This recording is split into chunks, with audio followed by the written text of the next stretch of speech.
Good morning to everyone watching the Morning Flavor today. Today we are blessed to have one of the newly appointed ministers of state on the show. We shall be talking to the Honorable David Bahati, who has for long been the vice chairperson of the NRM Parliamentary Caucus and has been appointed as the state minister for finance in charge of planning. He will be talking to us about his plans for the ministry and as well as life as a backbencher for so many years. Many people believed he was an absolutely patient backbencher, even when cabinet announcements would come and his name will be there.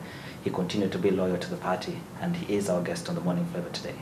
Honorable, thank you so much for sparing time Thank you. Us today. Okay. Thank you. Where did this news find you, the news of your appointment to cabinet? Where did it find you and how did you receive it?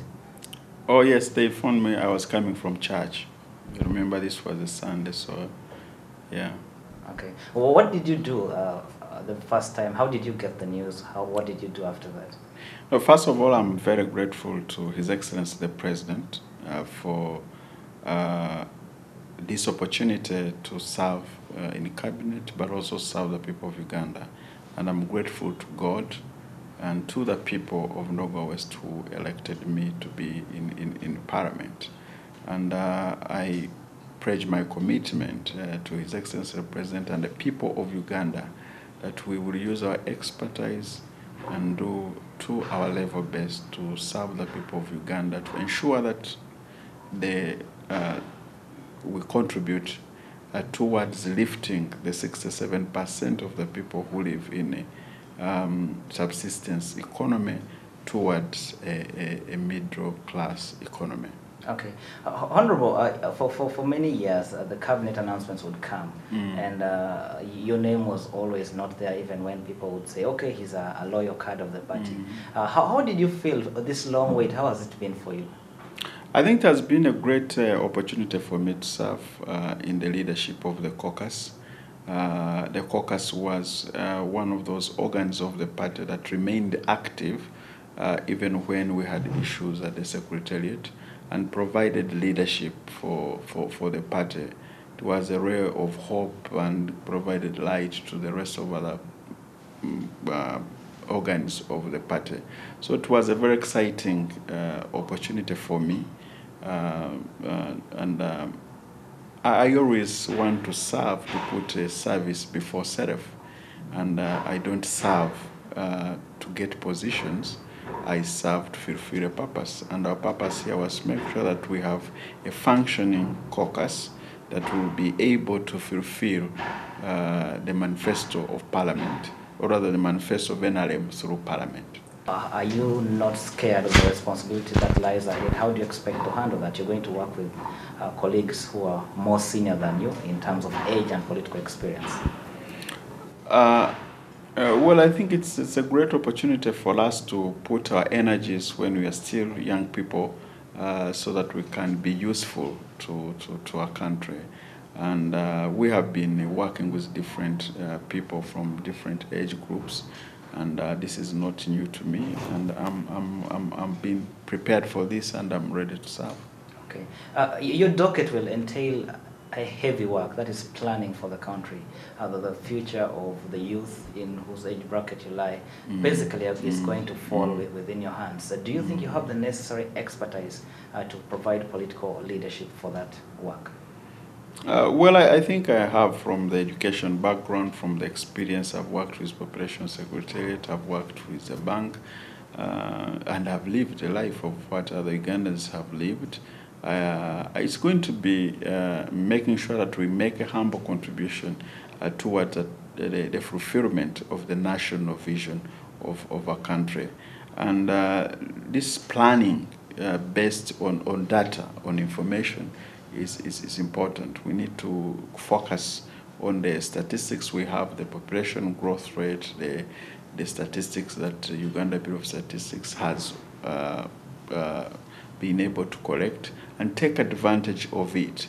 And also make sure that all our plans are focusing towards fulfilling, not only fulfilling the NRM manifesto, but also ensuring that the vision 2040 is fulfilled. But at the end of the day, the core planning motivation will be the NRM manifesto. Okay.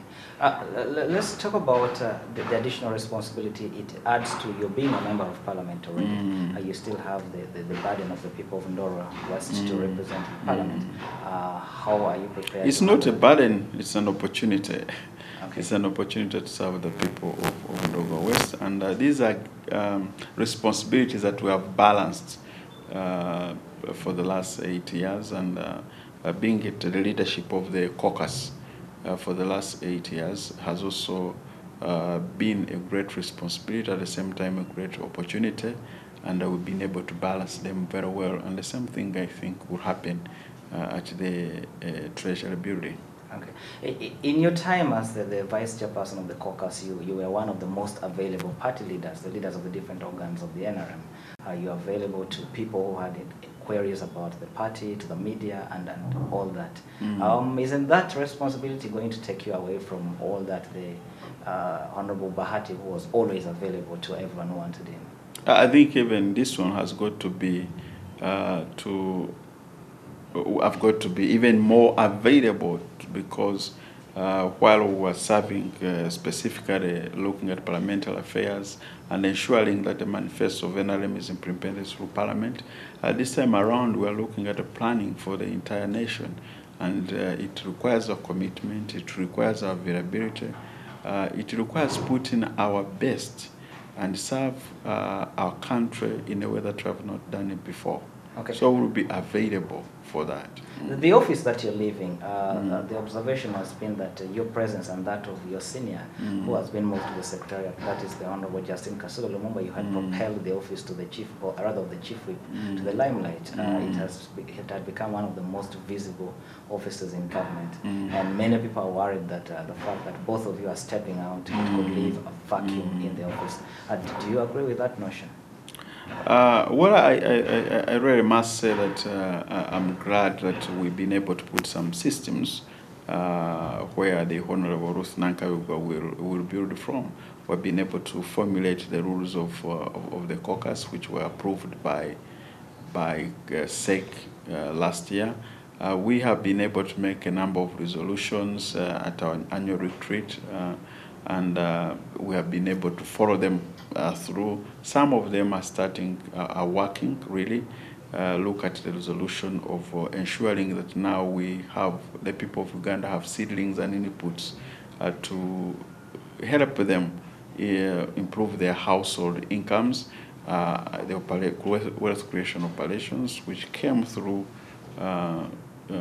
His Excellency President, and working with us at the annual retreat last year, is now working. We have covered almost close to 60%, 70% of the work in Parliament. A few bills and motions ready to process, and above all, we have a more united team in the caucus than we have had since the inception of this multi-party politics in our country. So we think that we are handing over to a new government chief whip systems that can be utilized even to propel this caucus to another level. And Honorable Nankawiga is a very good soul. She is not new to politics, party politics, and she will be around anyway to make sure that we support her, give her all the necessary support that she requires to make sure that the NRM manifesto is implemented through Parliament. What would you miss the most about the office of the chief whip, the position which you served before deputizing the chief whip? What is it that you will miss about that office? Well, it's very interesting, but the moving through the corridors of Parliament every other day, to go to the canteen, to mobilize MPs, is a good experience that we will be looking forward to work with the new government chief. But I think we have built teamwork, and we are not going away.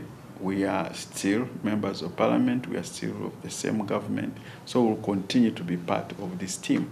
Okay. Honorable, thank you so much for sparing time to talk to us. We wish you the very best in your new assignment. Thank you. Thank you.